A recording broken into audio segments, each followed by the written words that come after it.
그림 중에 돕는 손이라고 하는 그림이 있습니다. 아마 설명하면 보신 분들 있으실 건데, 여러분 집에 가셔서 네이버닷컴에 돕는 손, 또 영어로 저도 helping hand 이렇게 치면 그 그림이 나옵니다. 그 그림을 한참 이렇게 보고 있으면 주는 의미가 참 많이 있어요. 그 망망대해에 초라한 그 목선 하나가 이렇게 있고, 할아버지하고 손녀딸 같아요. 할아버지가 이제 긴 노의 끝을 이렇게 잡고 노를 열심히 짓고, 그 손녀딸이 그 옆에 앉아서 그 노를 같이 잡고 이렇게 접고 있는 장면인데, 이 손녀딸은 자기 나름대로 열심히 짓습니다. 그러니까 할아버지가 그 손녀딸을 이렇게 정말 사랑스러운 듯이 바라보면서 열심히 짓고 있는 거죠. 아마 그 어린 손녀딸은 자기가 노를 져서 열심히 노를 져서 해가 간다라고 생각하고 있는 것 같아요. 그런데 사실은 거의 할아버지가 짓고 있는 거죠. 열심히. 이제 돕는 손이라는 말은 바로 그런 겁니다. 그 어린 소녀한테는 할아버지의 손이 돕는 거죠. 그리고 할아버지는 이 손녀딸을 바라보면서 너무 그 기쁘고 좋아서 그저 열심히 노를 젓는 거죠. 어떻게 보면 굉장히 큰 의미가 있다라고 생각이 됩니다. 여러분, 역사는 사실 하나님이 주관하시는 겁니다. 믿거나 말거나. 그래서 저도 축도할 때 역사의 주인 되신 하나님 그렇게 합니다. 역사의 주인 되신 하나님, 하나님이 역사를 주관하세요. 근데 그 역사는 어떻게 이루어지느냐? 결국 우리의 작은 손과 하나님의 큰 손이 합쳐져서 역사를 이루어간다, 그런 말이에요. 다시 말하면 이 돕는 손에서 어린 소녀의 작은 손과 할아버지의 큰 손이 합쳐져서 결국 배는 앞으로 가는 것입니다. 이 그림에 큰 의미가 담겨져 있어요. 그 그림은 불란서 화가인 에밀 라노라고 하는 분이 1881년에 그린 그림입니다. 이 사실인지 아닌지 모르지만 저도 목사님들한테 설교 가운데 이 외화는 많이 들었고, 저도 여러 번 사용했던 것 같아요. 어느 선교사가 집차를 타고 길을 가는데 어떤 할머니가 땀을 뻘뻘 흘리면서 머리에 짐을 지고 가는 것을 보고 지나가다 다시 돌이켜 와서 할머니를 태워주었잖아요. 그리고 이제 태우고 한참 가는데 백밀러를 보니까 아직도 머리에 짐을 지고 땀을 뻘뻘 흘리더라는 거예요. 그래서 할머니, 그 짐 내려놓으세요. 그랬더니만 할머니 하는 말이, 나 태워준 것만 해도 고마운데 어떻게 그 짐까지 맡길 수 있겠냐고. 여러분, 우리 혹시 인생을 그렇게 살아가는 것 아니십니까? 하나님이 우리를 구원해 주셨는데, 그리고 모든 것을 맡아 주셨는데, 아직까지도 우리는 그냥 머리에 짐을 이고 지금 뻘뻘 땀을 흘리면서 살아가고 있지 않습니까? 플라톤이라고 하는 그리스의 유명한 철학자는 인간의 삶을 네 가지로 구분을 해요. 첫째가 욕망지향적 삶, 그렇게 합니다. 욕망지향적 삶. 이거는 쾌락을 추구하는 그런 삶을 말하고 있습니다. 두 번째는 이익을 추구하는 삶. 이거는 소유를 인생의 최고의 가치로 여기고 살아가는 삶이죠. 다른 나라 사람들은 잘 모르겠지만 우리는 조금 그런 소유욕에 대한 강한 욕구는 있는 것 같아요. 아마 우리가 이민 와서 제일 먼저 뭘 하라 그러면 뭐합니까? 되게 집부터 사잖아요. 그죠? 독일에 가니까 독일은 집을 렌트해서 쓰는 것이 일반적인 겁니다. 집을 소유하는 것이 일반적이지 않고요. 그런데 독일 남자하고 결혼한 한국 여자분들은 제일 먼저 사는 게 집이에요. 그래서 늘 독일 남자들 이렇게 교회 오면 제가 당신 결혼 참 잘했습니다. 그래도 집 한 채 사지 않았습니까? 그러면 이분들은 그냥 피식 웃어요. 그게 대단한 일이 아니거든요. 그런데 우리는 굉장히 대단한 일이죠. 이익 추구하는 삶, 소유를 최고의 가치로. 우리는 꼭 내 손 안에 있어야 된다라고 생각하지 않습니까? 세 번째는 정치지향적인 삶. 이거는 우리가 잘 아는 명예와 권세죠. 한국 분들 가운데 돈을 많이 벌고 난 다음에 꼭 하고 싶어 하는 게 뭐냐면 명예를 얻는 거예요. 명예를 얻는 것. 또 권세를 한번 잡아보는 것. 이게 정치지향적인 삶이에요. 이제 마지막 이 플라톤은 그렇게 얘기합니다. 관조하는 삶, 그렇게 관조하는 삶. 이것은 무슨 얘기냐면 음미하는 것을 삶의 가치로 여기는 것. 음미하는 것. 예를 들면 그런 겁니다. 여기 식사할 때 일반적으로 때가 돼서 배고파서 먹지 않습니까? 그럴지라도 씹어가면서 그 맛을 이렇게 음미하는 거죠. 맛을 음미하는 거. 여기에 이런 맛이 있고 이런 맛이 있고. 저 어제 저녁에 저는 아주 맛있는 식사를 했어요. 저희 집사람이 저희 밭에서 나온 고추, 마늘, 파, 호박, 오이 가지고 맛있게 요리를 했어요. 늘 이제 암적밥솥에다 밥을 하지만 어제 저녁은 제가 냄비밥을 했어요. 자취생활을 오래 했기 때문에 냄비밥은 제가 엄청나게 잘 만들어요. 적당하게 누른밥, 누룽지를 만들어 내는 밥을 제가 만들어내거든요. 근데 어제는 허겁지겁 먹지 않고 정말 반찬 2개에다가 밥하고 먹었지만 이게 정말 맛이구나 하는 것을 했어요.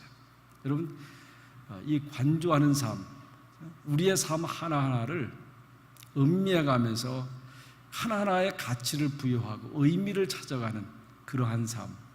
이 플라톤이라고 하는 분은 이 네 번째의 삶이 제일 잘 사는 거다. 쾌락을 추구하고 명예를 찾아 나서고 소유하기 위해 사는 것보다 있는 그것을 잘 누리고 살아가는 삶. 저는 캐나다는 그런 게 많이 가까운 나라라고 생각이 돼요. 우리가 소유보다는 있는 것을 잘 누리고 살아갈 수 있는 사람, 사회, 분위기를 만들어가고 있지 않는가 생각이 됩니다. 오늘 5절에 여호와께 맡기라 이런 말씀하고 있어요. 여호와께 맡기라. Commit your way to the Lord 그랬어요. 하나님께 너희 길을 맡겨라. 완전히 위탁하라 하는 거죠. 완전히 위탁하라. 이 말은 한 3가지 정도로 정리할 수 있을 거예요. 하나는 맡기고 나면 나는 어떻게 자유하잖아요. 우리는 참 많이 나 홀로 짐을 지고 하는 것처럼 정말 걱정을 많이 하고 살아가요. 그런데 그냥 맡기고 자유하고 평안하라 그런 말이에요. 두 번째는 어차피 모든 역사가 하나님이 주관하시는 것이라고 하면, 하나님의 시간표 속에 있는 거라고 하면 우리가 아무리 몸부림쳐봐도 소용이 없다 그런 얘기예요. 여러분 정말 그걸 인정하세요? 역사를 주관하시는 하나님, 그걸 정말 인정하십니까? 그러면 우리가 몸부림친다고 해서 우리 뜻대로 되는 것이 아니라고 하는 거예요. 이게 어차피 하나님 역사 속에 이루어지는 거라고 하면 우리는 하나님의 능력이나 하나님의 섭리, 하나님의 그 뜻 안에 있다는 사실을 인정할 수 있어야 된다 하는 거죠. 또 하나는 그렇습니다. 적어도 여호와께 맡기라 하는 것은 내가 맡기면 내가 책임져 주겠다고 하는 약속의 말씀이죠.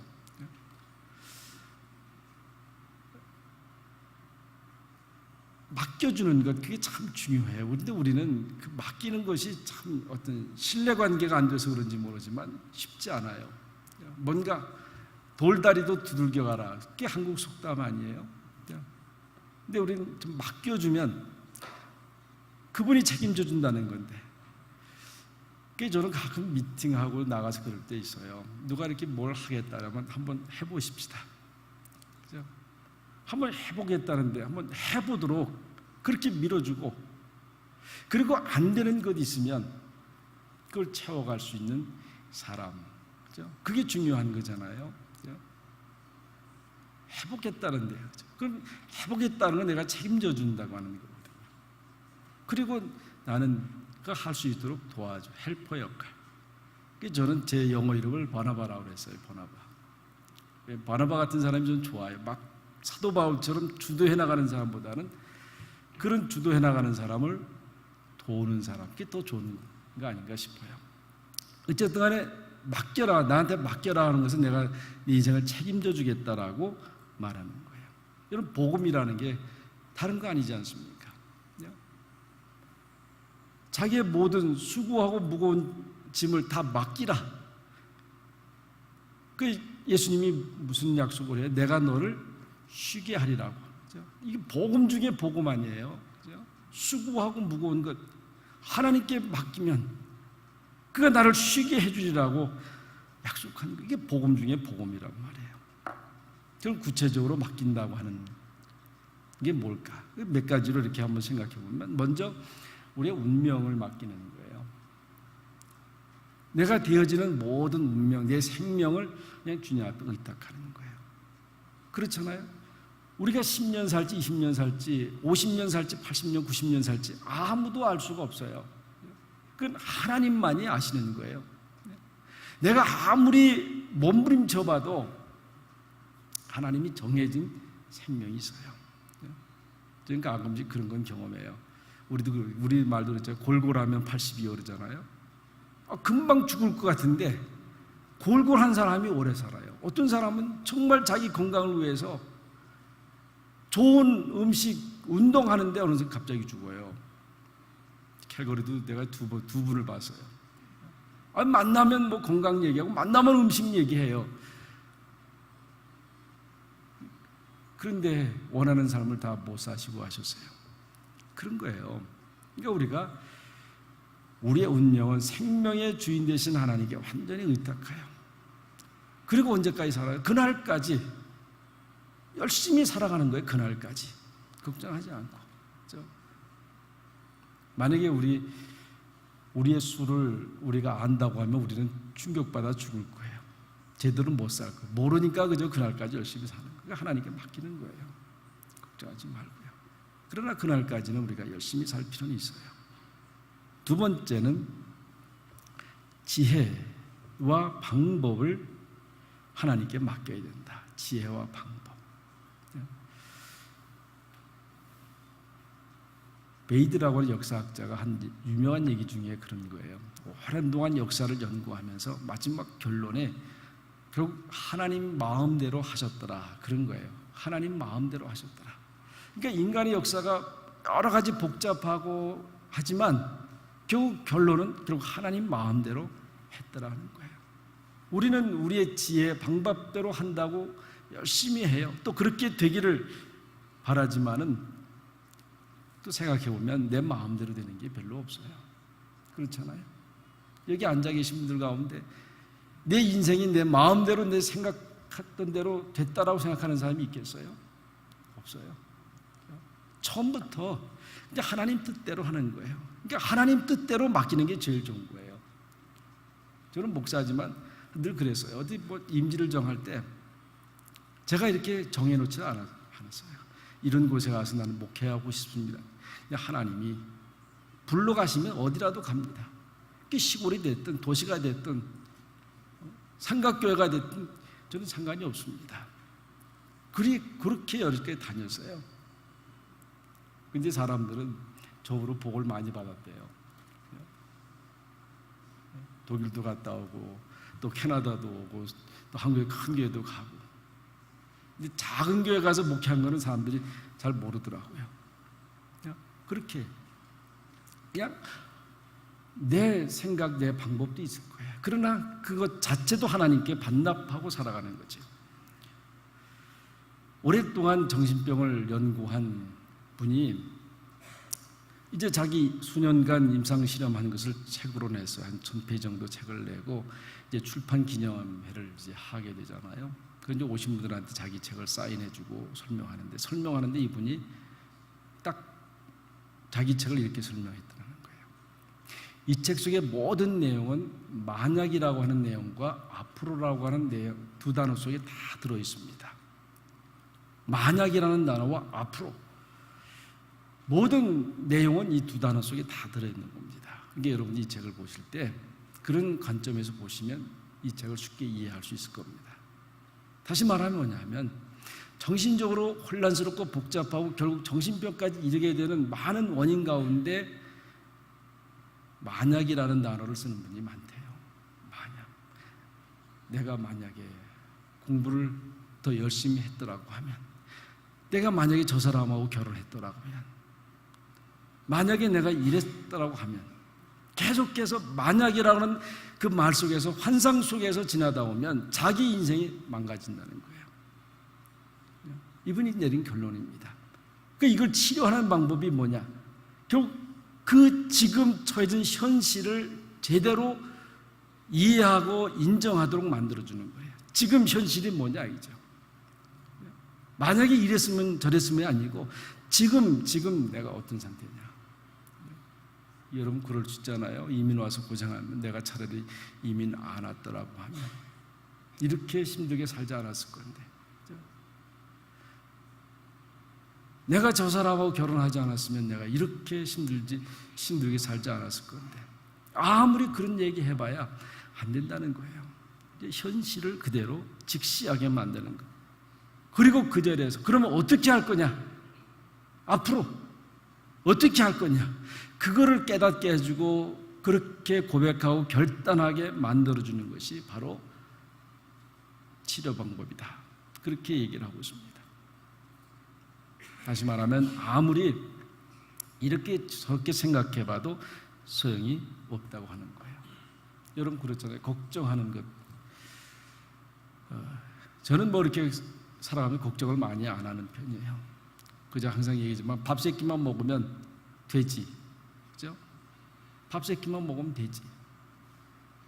저는 아이들한테도 그런 얘기를 많이 해요.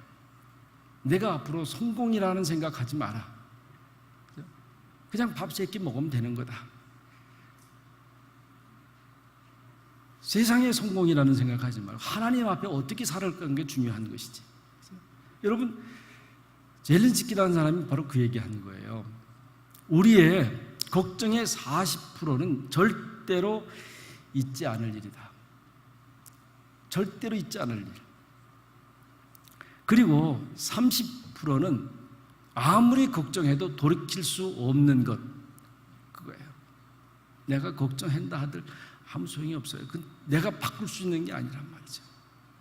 그리고 22%는 그냥 사소한 것, 그냥 걱정 안 해도 되는 것. 우리가 그러잖아요. 사소 걱정한다. 사소 걱정한다. 쓸데없는 걱정. 제가 들어봐도 쓸데없는 걱정하는 분들이 너무 많아요. 그게 22%예요. 그리고 오직 4%만 내가 걱정해서 바꿀 수 있는 일이다. 그렇게 얘기해요. 그러니까 우리가 걱정하는 많은 걱정의 4%만 바꿀 수 있는 거예요. 그러니까 나머지 96%는 안 해도 되는 거예요. 그렇게 생각해 보면 걱정은 안 하는 게 좋아요. 걱정은 안 하는 게 좋아. 그냥 우리가 이랬으면 좋겠다, 저랬으면 좋겠다, 만약 이런 말 써봐야 인생이 복잡해지는 건 아닙니까? 이게 그렇게 복잡하면 그게 어디까지 가요? 결국 건강도 잃어버리는 거예요. 건강도 잃어버리는 거예요. 저는 30대 제가 이런 걸 알았으면 걱정 안 했을 거예요. 근데 그때는 독일에서 목회할 때 정말 힘들었어요. 너무너무 힘들어서 걱정하고 염려하고 꼭 내가 다 해야 되는 것처럼 그렇게 매달리고, 그래도 결국 몸에 무리가 오는 거거든요. 사실 죄송하지만 지금은 제가 단순해요. 하나님이 하시는 거예요. 내가 할 수 있는 일만 하고 나머지는 하나님께 맡겨요. 우리가 살아가면서 걱정하지 않아도 되는 일을 우리는 너무 걱정하고 살아가고 있습니다. 네 번째는 타이밍을 맡겨야 된다. 타이밍. 시차잖아, 시차.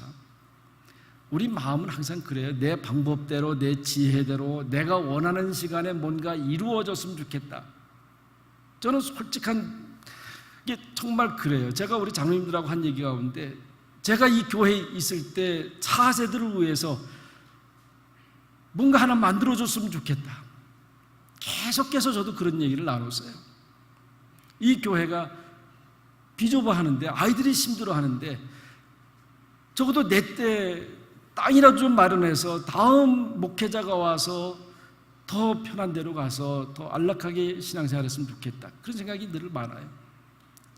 그런데 그것도 기도하는 가운데 내 욕심이라는 생각을 했어요. 아니에요. 우리가 계속해서 기도하고 준비하면 하나님의 때에 하나님께서 이 교회를 향해서 계획하신 것을 이루어 줄 것이다 하는 그런 생각이 있어서 지금 많이 자유해졌어요.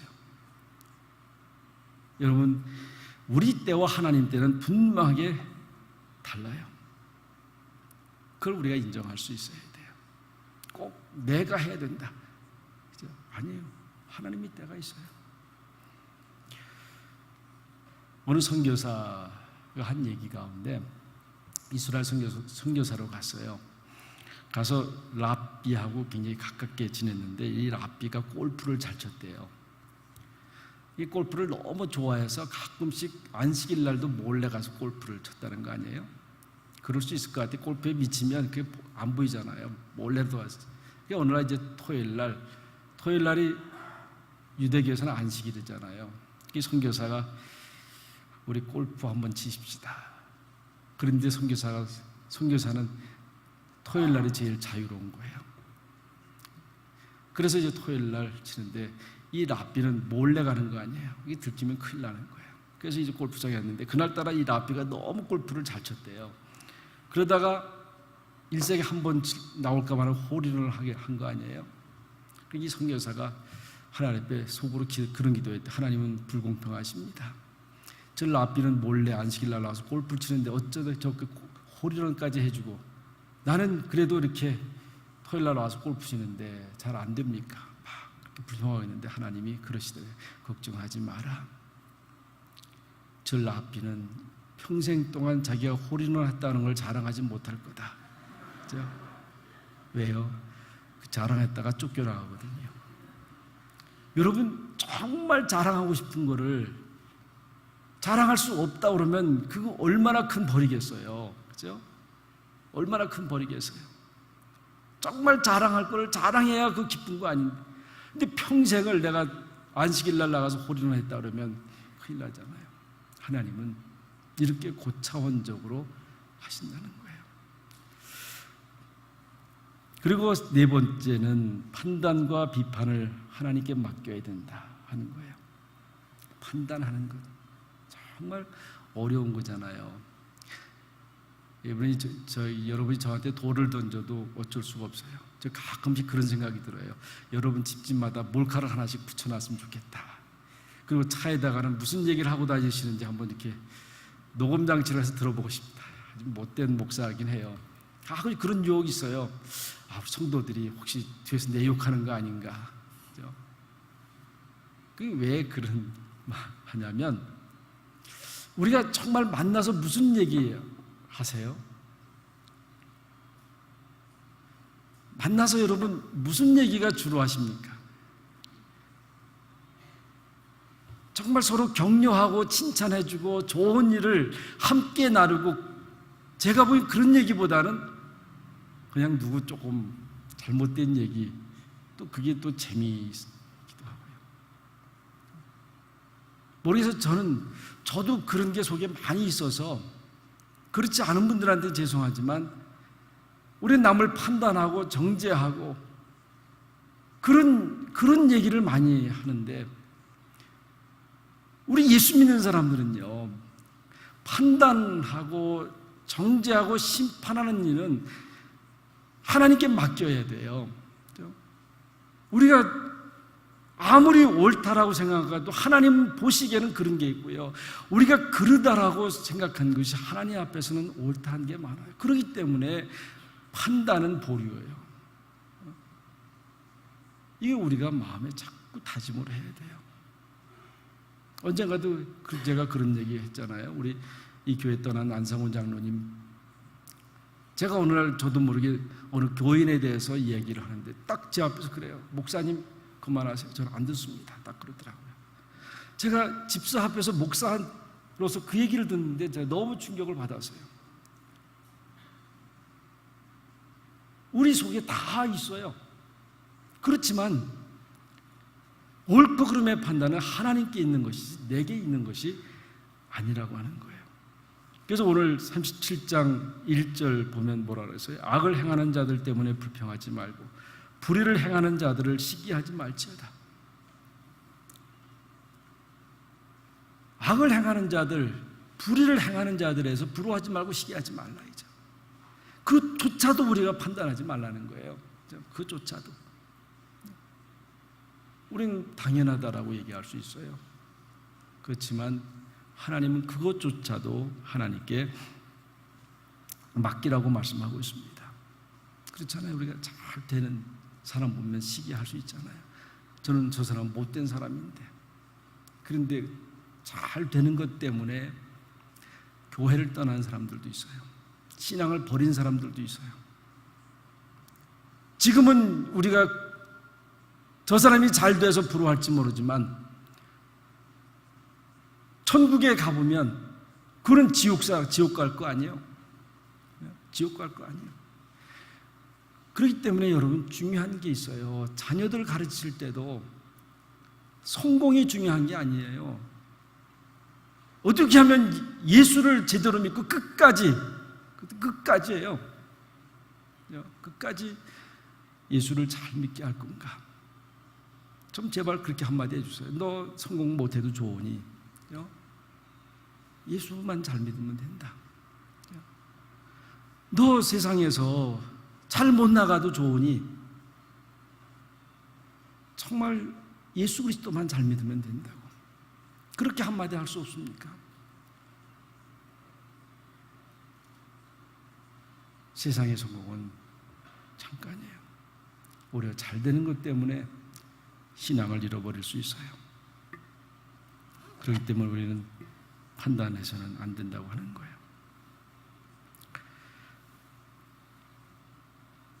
여기 말씀의 7절에 보면 여호와 앞에 잠잠히 참아 기다리라 그랬습니다. 여호와 앞에 잠잠히 참아 기다리라.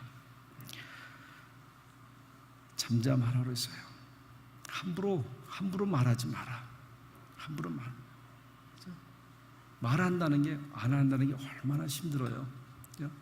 그렇지만 주님이 우리에게 말씀하고 있어요. 그래서 우리가 할 얘기도 한 번쯤 생각해 봐야 돼요. 내가 이 이야기해서 이분에게 덕이 될 건가? 이분을 살게 하는 말인가? 아니면 이 한마디가 이 사람을 죽이는 말인가? 잠잠히, 그리고 참아 기다리라고 했어요. 기다리세요. 너무 급하게 내 방법대로 내 시간대에 이루어지리라고 생각하지 마시고요. 좀 참아 기다리세요. 그냥 하나님 바라보고 초지일관 있잖아요. 11절에 보면 온유한 자는 땅을 차지하리라. 온유한 자가 누구예요? 잠잠히 참아 기다리는 사람이 온유한 사람이에요. 잠잠히 참아 기다리는 사람. 땅을 차지한다. 땅이라고 하는 말은, 땅을 차지한다는 건 뭐냐면 권세를 차지하게 된다. 결국 온유한 사람이 권세를 얻는다는 거예요. 죄송하지만 말을 많이 하는 사람보다 말을 안 하는 사람이 더 무섭지 않아요?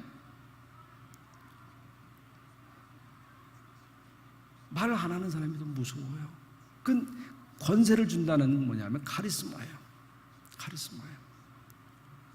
그냥 성격 자체가 말 안 하는 사람, 그게 아니고요. 말을 해야 됨에도 불구하고 안 하고 잠잠히 참아 기다리는 사람, 그 사람이 무서운 사람이죠. 그리고 여호와를 기뻐하라고 그래서요. 여호와를 기뻐하라. 초점이 어디에 맞춰져 있습니까? 세상에 맞춰져 있습니까? 아니면 여호와께 맞춰져 있습니까? 여호와께 맞춰져 있으면요, 원망하는 것, 불평하는 것, 판단하는 것 다 그 가운데 묻혀버려요. 근데 여호와를 기뻐하지 않냐면요, 자꾸 세상이 보여요. 자꾸 사람이 보여요. 여러분, 세상을 보면 긍정적인 일이 더 많습니까? 부정적인 일이 더 많아요? 아무리 봐도 세상은 우리에게 소망을 주기보다는 훨씬 더 부정적인 요소가 세상은 많은 거예요. 사람을 봐도 그런 거예요. 사람을 잘 뜯어보세요. 거기에 부정적인 요소가 많아요? 긍정적인 요소가 많아요? 부정적인 요소가 더 많이 보이게 돼 있어요. 그런데 우리가 여호와를 기뻐하고 여호와와 함께 있으면 그게 다 묻혀요. 묻히면요, 내가 세상으로부터 자유하고 평안을 얻게 돼요. 그래서 시편 기자는 여호와를 기뻐하라고 말씀하고 있어요. 그리하면 6절에 내 의의를 빛같이 나타내시면 내 공의를 정의의 빛같이 하시리로다. 그렇게 하면, 그래서 여러분 살아가면서 꼭 명심할 건 있어요.